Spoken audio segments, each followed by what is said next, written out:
నది ఇటువంటిది ఎక్కడ ఉంటుంది? ఇటువంటి క్షేత్రానికి రావడం కన్నా సంతోషకరమైన విషయం లోకంలో ఇంకొకటి ఎక్కడ ఉంటుంది? అందుకే నిజానికి కాకినాడ నుంచి బయలుదేరి ఇక్కడికి రావడం కించిత్ కష్టమైనప్పటికీ ఇంతకన్నా గొప్ప శాశ్వతమైన సుఖం ఇవ్వగలిగిన క్షేత్రం ఎక్కడుంటుంది అని బయలుదేరి వచ్చారు తప్ప అన్యమైనది ఏది ఆశించి కాదు. అంత గొప్ప క్షేత్రం ఒక్కటి మాత్రం పరమసత్యం, వీరందరూ పరమ భాగ్యవంతులు.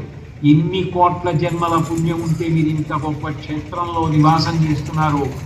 మీ వంటి మహాపుణ్యాత్ములైన వారిని ప్రదోష సమయంలో ఇంతమందిని చూస్తూ నరసింహస్వామి వారి యొక్క విరాట్ స్వరూపాన్ని చూసినట్టుగా సహస్రాక్ష సహస్రపాత్ అన్నట్టుగా ఈ నరసింహస్వరూపాలుగా మీ వంటి భక్తుల్ని చూస్తూ భగవన్నామం గురించి భగవద్వైభవం గురించి చెప్పుకునేటటువంటి అదృష్టాన్ని నాకు ఇచ్చిన నరసింహస్వామి వారి పాదార విందములకు శిరసు తాకించి నమస్కరిస్తూ మళ్ళీ రేపు సాయంకాలం 6:30 తిరిగి కలుసుకున్నప్పుడు నా చేత నరసింహస్వామి పలికించినంత మేర పలకగలనని తెలియచేసుకుంటూ మంగళాశాసనవై పదాచార్య పురోగమై సర్వైశ్చ పూర్వై రాచార్యై సత్కృతాయాస్తు మంగళం.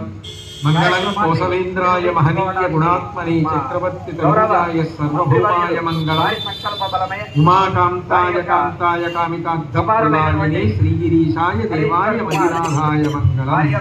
అటువంటి మధుపాలికెవ్వడు మకరందమరించి ఇన్ని తుమ్మెదలకి మధు అందించిన వాడే నా మాటలకి కూడా ఆ తేనె తీయదనాన్ని ఇవ్వాలని కోరుకుంటూ స్వస్తి.